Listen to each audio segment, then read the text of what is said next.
My name is Violet Monroe, and I am 32 years old. She mocked. Aw, look at you playing detective over a few sketchy messages.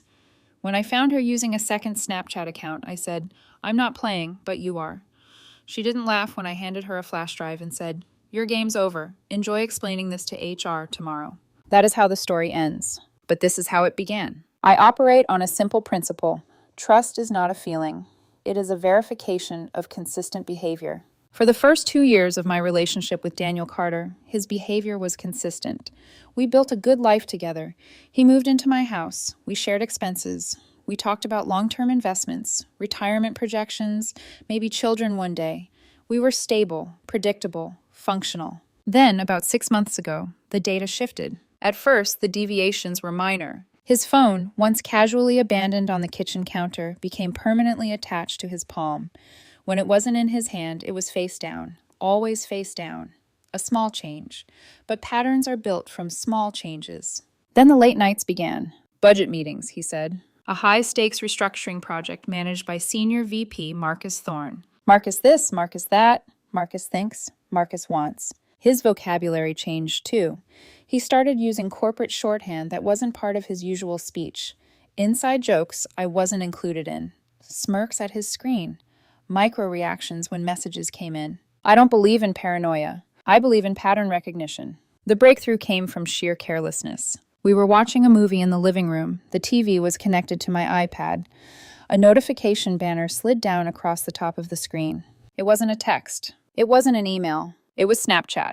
But the username wasn't Daniel's public one. It was cryptic. Viper Nights, 22. The preview read, Can't wait for our budget meeting tomorrow. I didn't react. That would have been premature.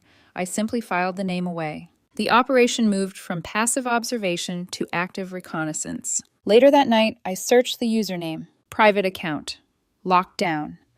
But the profile picture, small, grainy, was unmistakably him.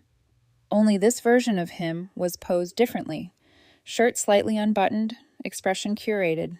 This wasn't networking. This was a burner account. 2 days later, he made his fatal mistake. He used my iPad to watch something and left it on the couch. When I picked it up, Snapchat was still open. Logged in. Not as Daniel. As Viper Knights 22. The lapse in operational security was staggering. I didn't feel rage. I felt clarity. I scrolled. The messages were not subtle. Explicit photos. Hotel room coordination during client meetings. Jokes about colleagues. Daniel called one coworker a deadweight liability. Marcus referred to his wife as the warden. But that wasn't the worst part. Marcus was feeding him internal restructuring plans, names of employees scheduled for layoffs, contract details, confidential projections. Daniel wasn't just cheating. He was leveraging insider information to climb. That elevated this from betrayal to corruption. A simple breakup would be insufficient. I took my phone out and began screen recording. Every message, every image, every hotel receipt mentioned in chat, systematically archived, backed up, secured. Still, I needed confirmation. I needed to test him. The following evening, I approached him casually. Hey, I said lightly, leaning against the kitchen island. I saw a weird Snapchat notification on the iPad the other day. Something about Viper Nights 22. Do you have a second account? The reaction was immediate. He didn't look guilty. He looked offended. He laughed. Actually laughed. "Ah, look at you playing detective over a few sketchy messages," he mocked, shaking his head. "Are you going through my stuff now? That's honestly kind of pathetic, Violet." Pathetic. I watched his face carefully. No shame. No hesitation. Just arrogance. Test complete. "I'm not playing, Daniel," I said quietly. "But you are." He rolled his eyes. I turned and walked away. Behind me, he muttered something about insecurity. He believed he had won. He had no idea the reconnaissance phase had already ended. The assault phase was about to begin. The week that followed was an exercise in controlled silence. Daniel believed he had shamed me into retreat. In his mind, my calm meant defeat. My lack of screaming meant submission. He mistook stillness for weakness. He became careless. The budget meetings increased. Twice a week became 3 times. 3 became 4. He started dressing sharper on Thursdays. A different cologne. A little too much attention to his reflection before leaving. He would take calls in the kitchen, speaking just loud enough for me to hear. "Yeah, Q4 projections are looking very promising," he'd say, voice layered with meaning. "I think we're aligned." Aligned. He thought he was clever. What he didn't know was that I had already consulted my lawyer. Not for a breakup, for strategy. I laid everything out on his desk. Screenshots, timelines, receipts, screen recordings. The organized evidence of 6 months of deceit and corporate misconduct. He adjusted his glasses slowly as he flipped through the printed summaries. This is more than infidelity, he said finally. This is a breach of corporate ethics, potentially data security violations, misuse of company funds. I'm aware, I replied. You have leverage, he continued, but you must use it correctly. If you lash out emotionally, they could attempt a privacy claim. You cannot present yourself as the scorned girlfriend. I felt a flicker of something sharp at that word. Girlfriend. Then how do I present myself, I asked. As a concerned third party reporting gross misconduct. That was the pivot. This would not be revenge. This would be documentation. With that framework in place, I began constructing what would become my masterpiece. I purchased a new encrypted flash drive. On it, I created 4 folders. Folder 1, Inappropriate Relationship, a detailed timeline. Dates cross-referenced with his working late excuses. Snapchat timestamps. Hotel stays booked under corporate expense codes. Screenshots of flirtation escalating into explicit exchanges. I added a subfolder labeled Evidence, Visual, Cold, Clinical, Undeniable. Folder 2, Misuse of Company Assets, copies of hotel folios, screenshots of chat messages where they discuss charging dinners and gifts to the company card. He had typed, Perks of Executive Alignment. I highlighted that line. Folder 3, Breach of Confidentiality. This was the most devastating. Marcus sending layoff lists before announcements. Internal strategy memos.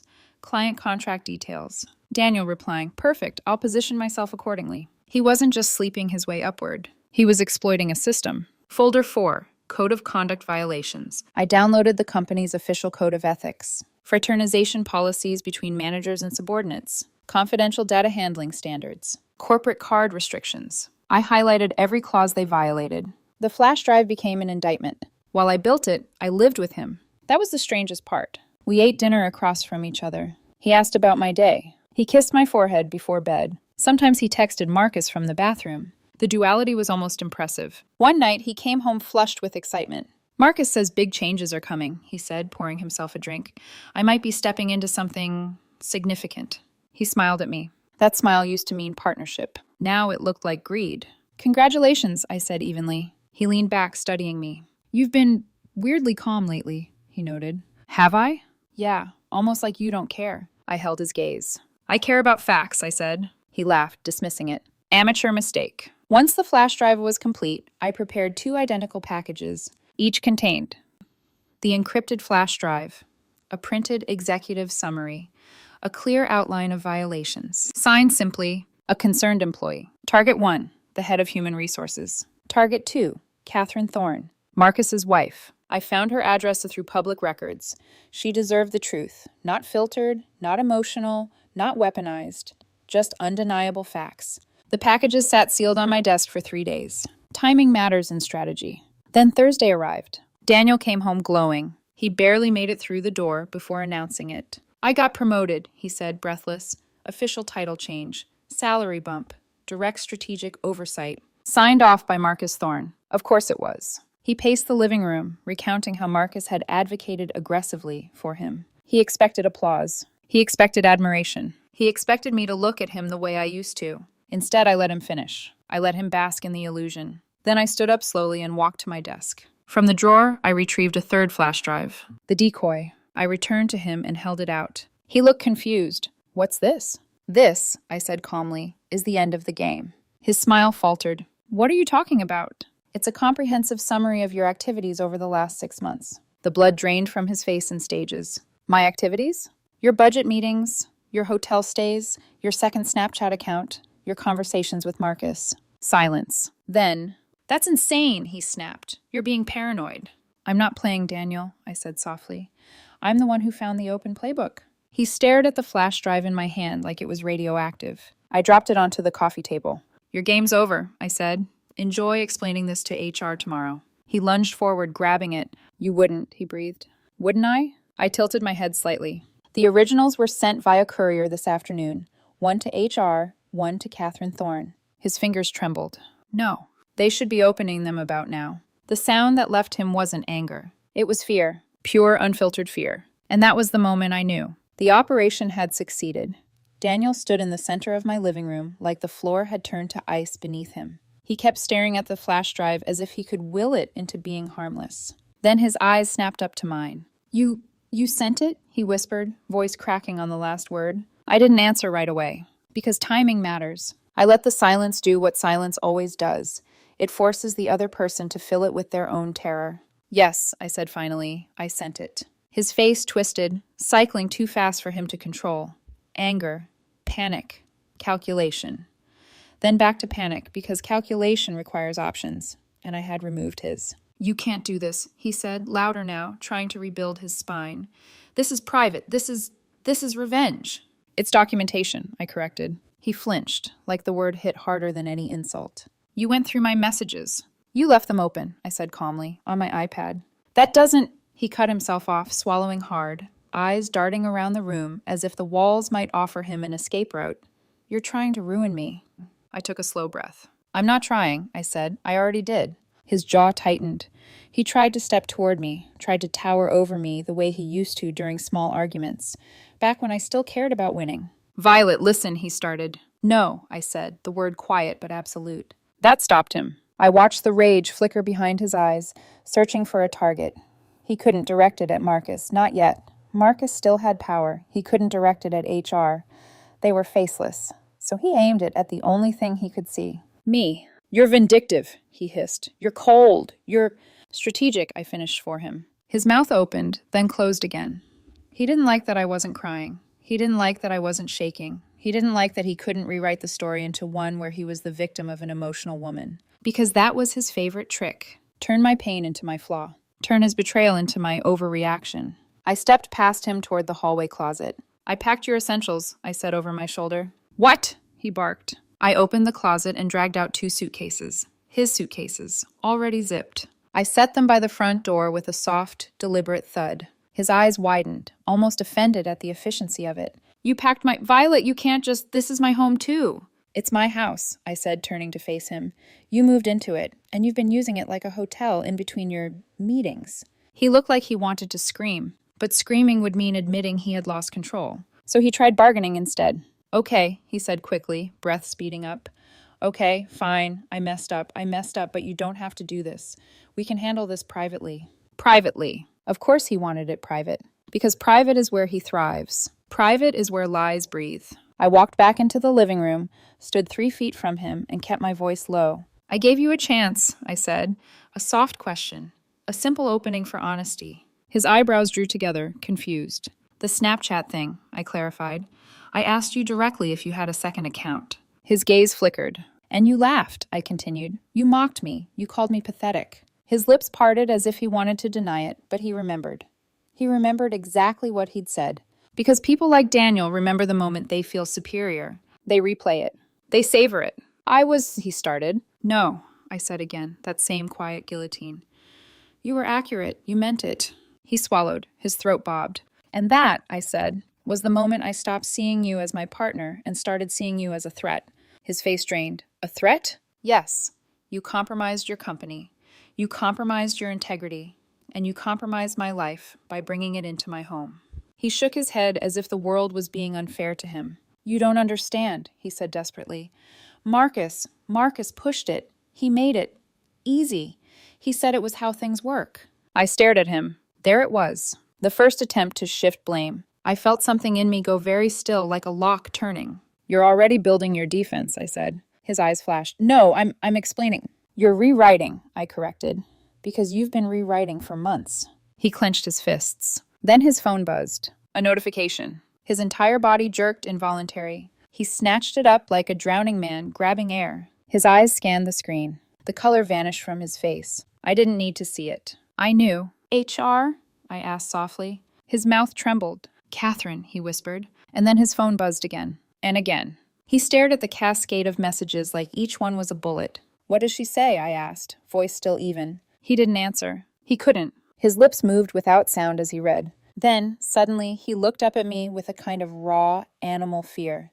"They're calling Marcus," he said. I nodded once. "Of course they are." He stumbled forward a step, panic spilling out of him now, like water from a cracked glass. Violet, please, call them. Tell them it's a misunderstanding. Tell them you were upset. Tell them you...